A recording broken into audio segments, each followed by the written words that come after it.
separate Gram Panchayat before independence. Bandra was a separate It's not a Gada. Huh? Not a hammer? This was an engineering marvel in that this is a wall mounted staircase. Once the seating arrangement would have been facing that way and where Mahatma Gandhi stands. So the structure of the BMC is very much like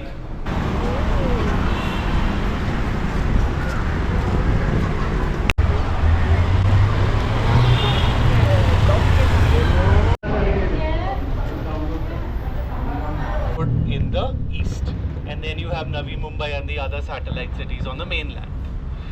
On the eve of independence, most of this was not Mumbai.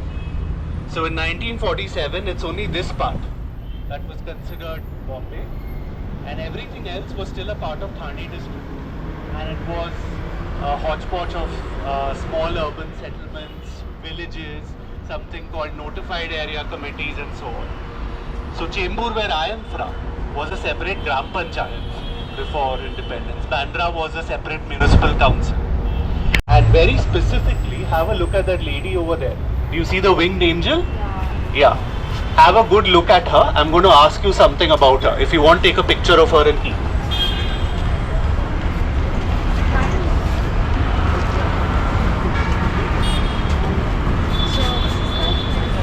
Alright? Shall we move back there?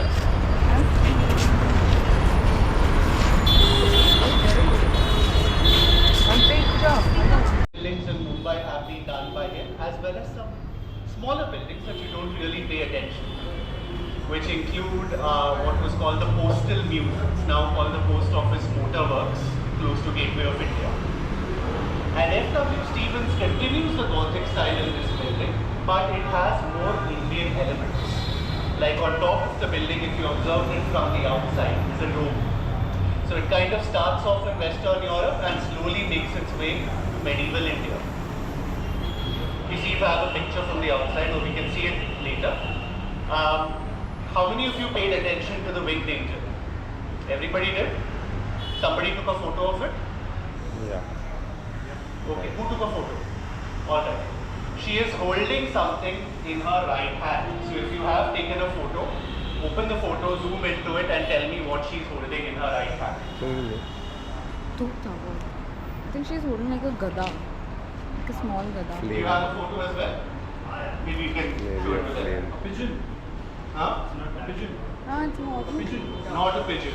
You can still show it to them. It's a Yes. gada. It's not a gada. Huh? Not a hammer. Something to do with Mumbai actually. Damru? Something to do She's with holding a ship in her right hand. Shit. ship. A ship or a boat. Oh. And the reason she's holding that is because the reason Mumbai became so prosperous is the port of Bombay. A lot of trade happened and we'll come to know more about that. And she is the personification of the city of Bombay. Like you have Britannia representing Great Britain, this winged angel represents Bombay. And the vision that she represents is something called Urbs Prima in Indis, which is where we get the name of our mom. That translates as the first or the foremost city of India. That was the vision that people had when all of this was built, when the fort walls came down and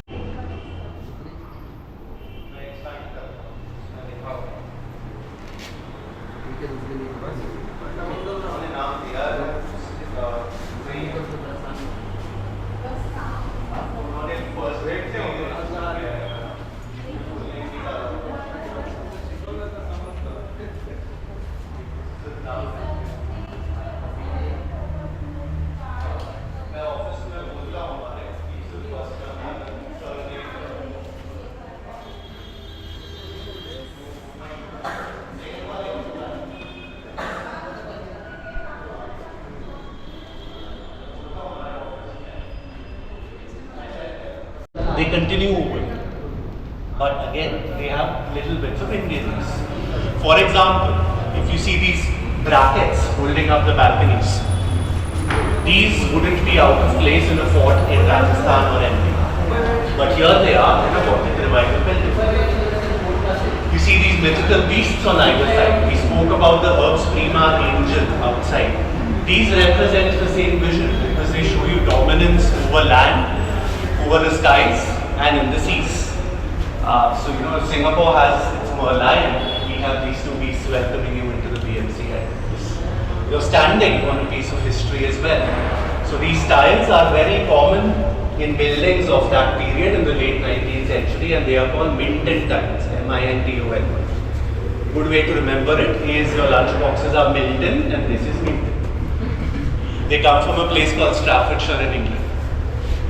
A lot of the story of this building though is there in this plaque itself. You just need to dissect it.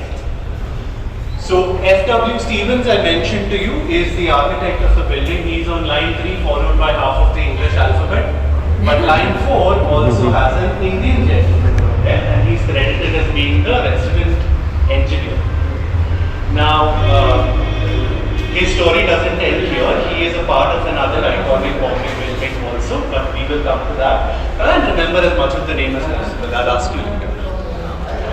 Interestingly though, F.W. Stevens was never meant to be the architect of this building. He just got it by chance. Now therein comes the next two lines.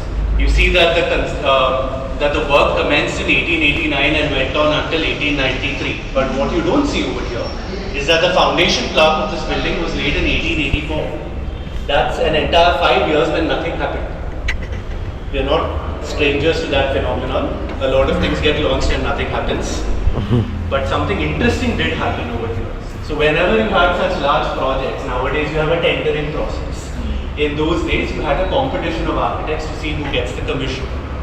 And the person who won the commission for this was not F.W. Stevens. It was another architect called Robert Chisholm. Unfortunately for him, the designs that he submitted for the BMC head office did not go down very well with those in power. Left to him, the building would have looked like this.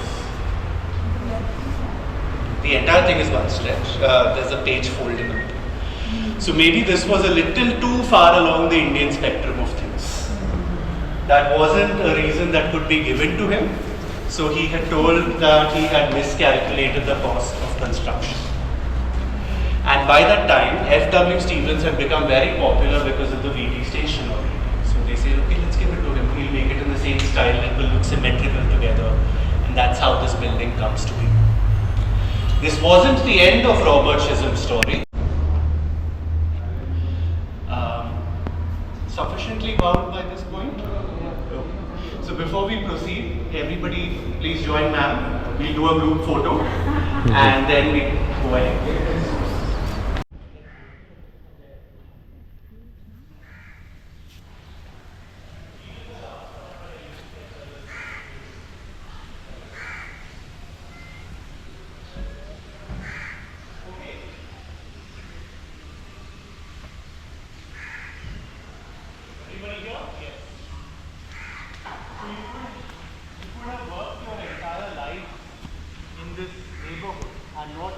That in the middle of this building is this oasis.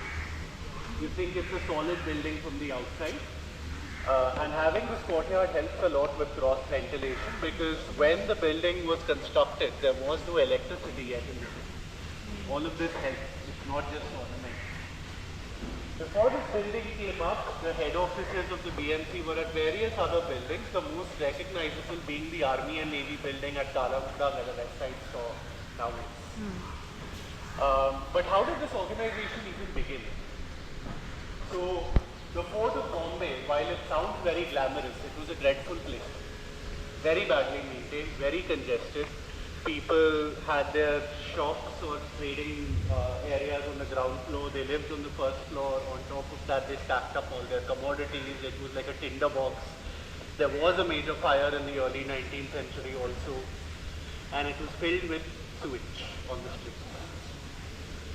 In 1791 starts something called the Council of Justices of Peace, which is the infancy of what eventually becomes the Bombay Municipal Corporation. The council members had lifetime appointments, and they were generally eminent citizens of the fort. And one of the first priorities they had was to collect taxes from the homeowners to appoint a team of manual scavengers. Do we know what manual scavengers do? Yes, they go into the manholes and clean out the sewage. Or at that time they used to carry the sewage around because there was no indoor plumbing. Fast forward from that to the 1860s. And when they do happen, this corridor has the offices of all political parties that are represented in the BMC. From 96, Shiv Sena has been the party in power, so these offices belong to the Shiv Sena and they have covered it up now. Then was the BJP and then all of the other parties. If you look at the stone around you, you'll see that it's not a single colored stone, right? It has it's polychromatic. And that polychromatic effect is not because of painting the stone, that's the natural color of the stone. And that shows you where the stone came from. Most of the stones used in the buildings of that era come from local quarries in Mumbai. These are neighborhoods that are now suburbs. So the two most popular ones were, you said something, sorry? Malad. So Malad stone and Kurla stone were the two most popular varieties of stone. Malad being a more light brown color like this, and Kurla stone was almost black. Think of the Bombay High Court. It was also cheaper than the Malad stone. Kind of continues in residential prices even today. Okay, so not much here, just have a look at the architecture and we will meet at the opposite end of the corridor.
That a staircase that is support. That's right. So on a staircase that is so big, you would think that it has some support below it to bear the weight. And floor-mounted staircases were the norm at that time. This was an engineering marvel in that this is a wall-mounted staircase. It's called a cantilevered staircase by architects. And essentially the wall needs to be thick enough to counterbalance the weight of the staircase, which is why the walls here are so thick. And this is still a small staircase. If you go across the street to the CST station, there is a huge staircase that goes from the bottom to the top of the central atrium that has the statue on the top. That is a huge cantilevered staircase. Of course, cantilevered is not a name you will remember, just think of it as floating staircases, like you see in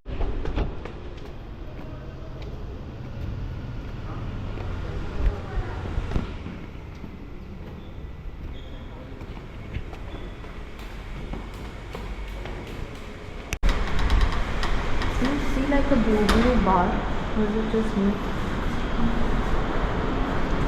No.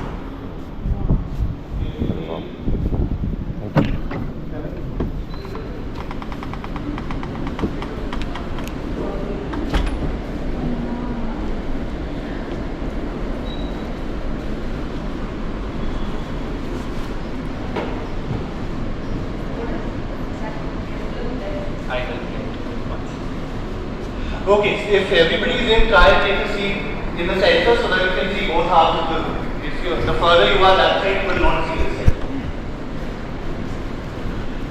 So welcome to the Corporation Hall. Much like you have the Parliament at the center and Vidhan Sabha at the provincial level, this is the city legislature for Bombay. The The corporators that you and I elect assemble here periodically and make decisions that affect our lives. And as you can see, the way it's been built, if you look at it facing this side, it kind of looks like a church. That feels like the altar of a church. So there is reason to think that once the seating arrangement would have been facing that way, and where Mahatma Gandhi's statue is, would have been the seat of the mayor, which is now over here. The mayor is the first citizen of the city and presides over all of the proceedings over here in this room. It is a very grand room, and F.W. Stevens modeled this after similar council halls in English and Scottish cities. But let's take it apart and see what all do we have over here. Firstly, you have a lot of eminent Mumbaians peering down on us currently. So all of them have in their own ways contributed to the city's history. So over there, the bearded man, we all know his brother very well, but not too many people know him. He is Vithalbhai Patel, Vallabhbhai Patel's brother. In the 1920s, he was the mayor of Bombay. And while today we think of the mayor as being more of a titular, especially in the pre-independence period, the role of a mayor was very important because this was held by Indians right from the 19th century. So they had the unique privilege of being a part of the system and trying to bring about change from within. So mayors of the time championed causes like getting more Indians into the civil services, having more health and education interventions at the ward level, boycotting events done by the provincial government which was under British hands. So they had their own way of resistance. Vithalbhai Patel in a big way. Somebody else right behind you. There is a neighborhood named after him right now in Mumbai. His name is Kurukshetra Ramji Nariman of Nariman Point fame. That entire area of Marine Drive, Nariman Point, all of that is called back bay reclamation, if you're familiar with the term. And in the 1920s, when all of that was being reclaimed, it was not safe. The corporation or the BDD, the civic, which was like we have MMRDA now, we had a Bombay Development Directorate in the 20s. The BDD was time and again accused of corruption and financial mismanagement all throughout the reclamation process. In the end, they ended up reclaiming barely anything of what they set out to do. And Mr. Nariman was also one of the fiercest critics of that reclamation. Unfortunately, there are two missing portraits over here, both of whom represent two very eminent figures in the city's history. Generally hanging over here in this slot is a portrait of somebody called Jagannath Chandrasekhar. And if you have an Ambani and an Adani today, early 19th century had Jagannath Chandrasekhar. He had his hands in everything from preserving Indic literature and heritage to social reform to the formation of the railways. He was one of the few Indian members who was a part of the Asiatic Society at that point in time. Also one of two Indian members on the board of the Great Indian Peninsula Railway, which we now call Central Railways. How do you think merchants of that time became so rich? What was the main business in the early 19th century? Opium, that's right. Oh. So opium trade was how most of these people got very rich. We spoke about how if there was no US Civil War, we wouldn't have been so prosperous. Preceding that, if the opium trade in India wasn't so much of a part of the economy, there would have been no opium war in China and Hong Kong would have never gone into British hands. That's how deeply interconnected history is. But of course, let us not judge them by today's standards. It was acceptable in those days to have opium trade, so we did. That's important. The person whose portrait hung over here, his name is Acharya Bhode, and he played a big role in something called the Samyukta Maharashtra movement in the 1950s. Recall from your history that when the British left, the provinces of India looked very different from what they do. There was no real organization. We were a part of something called Bombay State, which spoke Sindhi, Gujarati, Kutchi, Marathi, Konkani, Telugu and Kannada, as well as Arabic. Because Eden, which is in present day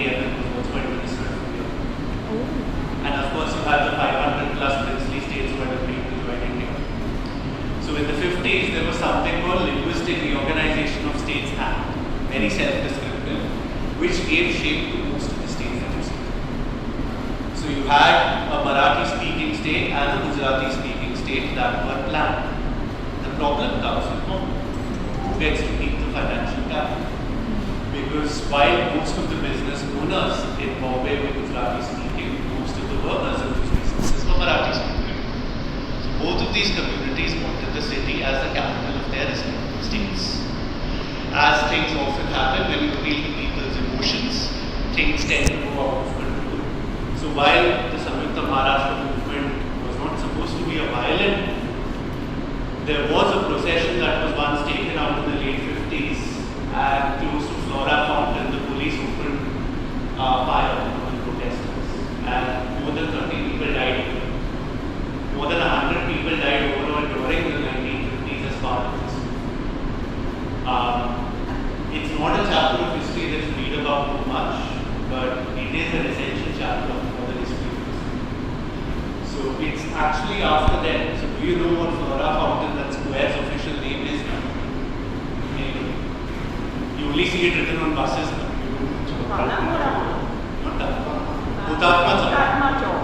Hutatma means martyrs, not martyrs of the independence movement, people who died during the Samyukta Maharashtra.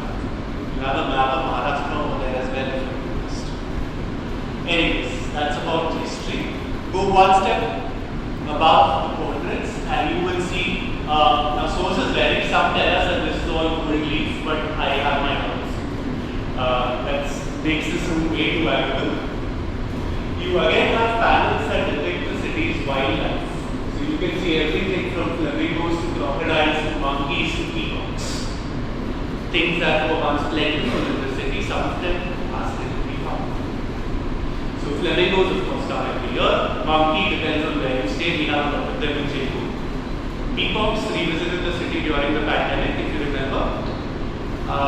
Crocodiles go to IIT Bombay, you see a lot of them visiting IIT Bombay. Something not shown over here. Tigers. There was a tiger when tigers roamed around us. The last tiger in South Bombay was hunted down in Malabar in the early 19th century. The last tiger in the Mumbai metro area was hunted down very close to where I live in Jaipur in 1909. So into the 20th century you had tigers in the Mumbai metro area. Safaris would have been much cheaper at that period. Now go above this wildlife panel and you'll either see the interlocking letters B.C. or you will see the lion with 3 ships. Can you see it? Okay, B.C. is Bombay Corporation, lion and 3 ships. Lion shows England, ships show Bombay. But look above that, it's not in gold, it's in black. You will see busts of people. You will see faces in black and all of them are wearing a gold outlined turban. Immediately above this map. Anybody who can't see it need help? Where? Everybody found it? Yeah? Oh, So there are, I think, around 18 different faces over here, each of them wearing a distinct style of turban representing the different trading communities that are in Bombay. So if you belong to a traditionally trading community, your ancestral headdress will be represented over there because we started as a school of traders. And this is not the only place in the city that displays our diversity. If you go down to Bombay University, everybody heard of the Rajabai Clock Tower? Yeah? The thing that looks like the Big Ben. Next time you go there, don't look at the clock. Look beyond the obvious. Across the tower, from the spire to the ground floor, are 24 life-size statues of people representing 24 ethnic communities of Western India in their complete traditional finery from the late 19th century. So this is how these tiny bits of Indianness got into Gothic architecture or even Art Deco architecture. It's always been a diverse city. It's totally different. So when Bombay was founded in the 1660s, the East India Company introduced 2 measures which are the root cause of the city's cosmopolitanism even today. One was that if you come down here, we will give you tax incentives, which brought all the business to us. Second, if you come here, we'll give you religious freedom, which was a very rare thing in those times. So literally people of all communities came here and made it, which is why the city is so different even today compared to the rest of the world. Anyways, so a little bit more possibility that what is now this ill-advised fiberglass panel would have once been stained glass. If you noticed a fountain gurgling in the courtyard when you were down there, that overlooks the fountain. It would be quite thick to have that.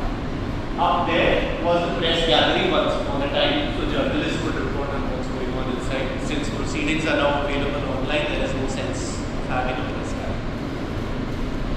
Beautiful as this building is, in 2001, there was a major fire over here, and most of it burnt down. It was then up to a conservation architect called B.M.C and his team to restore the room, not just to the condition immediately before the fire, but to its prime condition from the late 19th century. Most of what you're seeing right now is restored, and very painstakingly restored if you see, because even the air conditioning in the room is nicely hidden so that you don't feel it, but it still gives you that Gothic revival feel. The chandeliers, of course, are not original. They took the efforts to see what was improved during those times and recreated chandeliers. So for the work that they have done over here, Vikas Dilawari and his team have won an urban conservation award as well, and rightly so. Any questions before we proceed? These are paintings, the originals, all these. No, these are all, so once upon a time, these would have been eminent grids, and for a long time, all of these were line painted. So when we started the walk, just in 2021, there were only 3 portraits in this room. One was this one, which is Prabodhaldar Thakre, Jagannath Chandrasekhar and Acharya Bhute. If you see this portrait, you can see the style is very different, the frame is very different, compared to the ones on the left and right. All the others, interestingly, were installed just when the G20 summit was happening in the city a year and a half back. But are they paintings? They're painted. Why is Stephen Arnold quoted over here? He was a writer in his own right. So all eminent Mumbaikars come. The father of No, not just because he's the father of, he's a super patriarch of the Thakre family, that's not the reason. I think this painting predates the Shiv Sena coming to power. Would this Shankar shape, where are They are being restored, these two. they're being restored? These are far older, as I said, these things, so they're called for restoration. Would it be the same person whose we have a name in Pune? There's a whole road named there. Yeah, it's the same person. You have a Nana Chowk as well. In Gaovevi, Nana was what Jagannath Chandrasekhar was lovingly called. Okay, that's the one. If you enter the Asiatic Library, you have a 12 feet high statue of him because he was one of the first Indian members. Okay, I know the temptation is strong, but let's leave this room and go on to our next bit stop. Please collect all your belongings. So these numbers and these mics is for the Muting and unmuting, yes. Currently.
if anybody wants to step out, there's a small gap on the side of the scaffolding. You can make your way out. If not, please, you can stand here and still talk to us.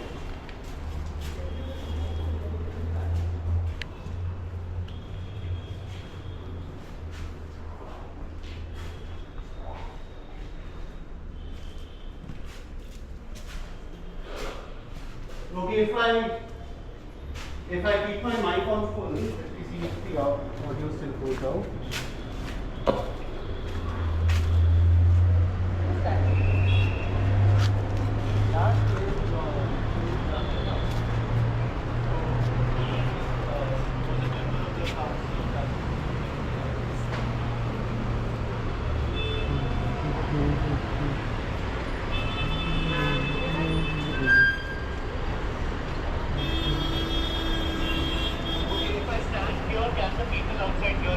Yeah. So much of what you see up there will be in the last of the estimate.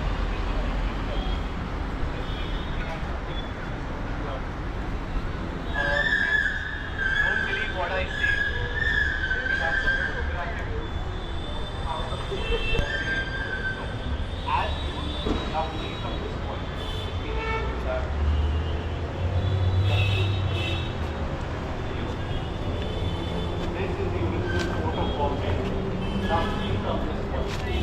what you can see over here is different layers of the fort wall. It's not just one wall. So notice that there is an outer wall, then there is a moat, and there is a bridge across the moat, then there is an inner wall, and then you have the fort. So this was essentially called Teen Darwaza. There are 3 doors in quick succession, and this shows you the northernmost boundary of the fort. The entry point was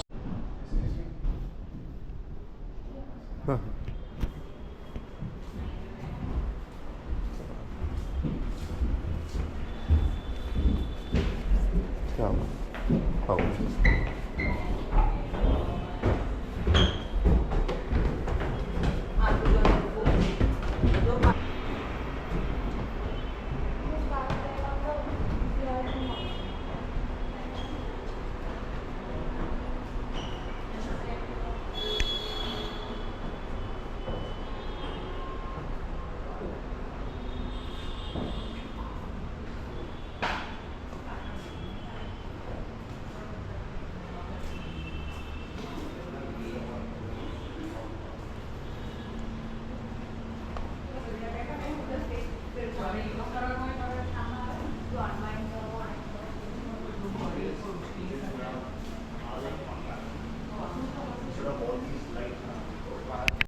So the structure, the BMC, is very much like the center and state governments. At the apex, you have a shared system of governance between the mayor, who is elected, and the municipal commissioner, who is nominated. But unlike the president or the governor, the municipal commissioner, that is the nominated representative, has more powers than the elected one at the city level. So the municipal commissioner is appointed by the state government, and he or she is an IAS officer. So, and that's who you hear about the most in the media as well. Like during the pandemic, you would have heard of Mr. Chehen, who was the commissioner of that at that time, who managed the entire disaster response, especially during the Delta wave of the pandemic. That put us in a much better position than Delhi when it came to treating our sick. Below that, you have various committees, like you have ministries at the national and state level, you have committees here. The standing committee is the main one because they control the budgets. And then you have various things, you have health, education, transport, suburban development and so on. So because it is very unproductive for the small committees to use the corporation hall, these committee rooms are where the individual committees will assemble. And in the architecture of this room, you can see how in a lot of the constructions of the time, the attempt was to kind of create a slice of home in the tropics. How do you see that over here? Now have a look at the roof. It's wood, and it's a very steep roof. Such a steep roof may not be required to make the water flow. You do need it in northern Europe where it snows a lot to ensure that the snow does not accumulate on the roof. So it's kind of replicating the architecture from there. Maybe not that useful over here, not that necessary, but it creates the same effect of having a dark wood, steep, sloping roof. And of course you have the rows of Gothic doors over here with their pointed arches. Now this is not documented, but to me personally the ceiling also looks like the upside down hull of a ship. So to me it is kind of like a tribute to the city's nautical heritage as well. Now all of it is very beautiful, but beauty needs effort. So while the Corporation Hall was restored after its fire by Vikas Tilaveri, and we spoke of that earlier, the rest of the building was in a very advanced stage of disrepair by the time it was the early 2010s. It would look like any other government office. You would see exposed wiring, you would see maybe fans and lights just suspended from the ceiling, you would see plastic chairs everywhere, nothing that was maintained as age appropriate, because for the longest time after independence, heritage conservation was not a priority for most people. There were much bigger fish to fry. So when it finally came to restoring this building, the choice was another conservation architect called Abha Narayan Lamba. And in the early 2010s, it was she and her team who have then restored the rest of the building to the condition that you see it in today.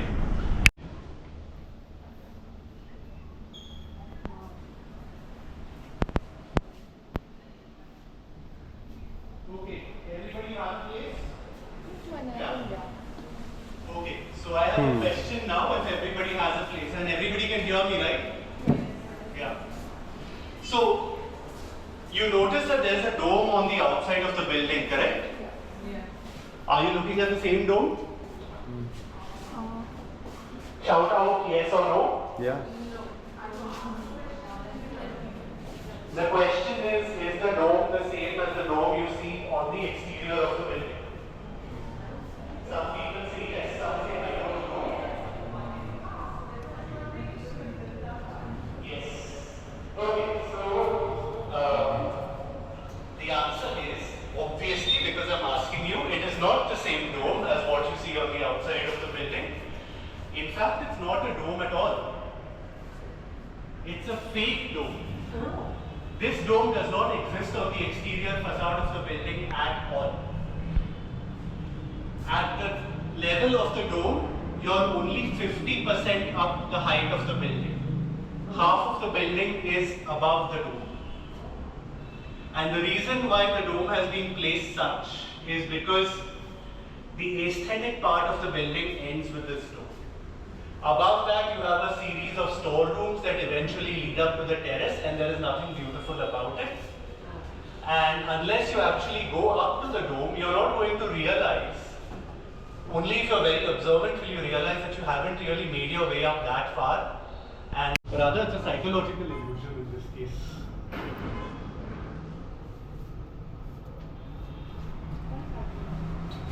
Sorry? Optical illusion is if it would have been a flat ceiling and it looks to you like a dome.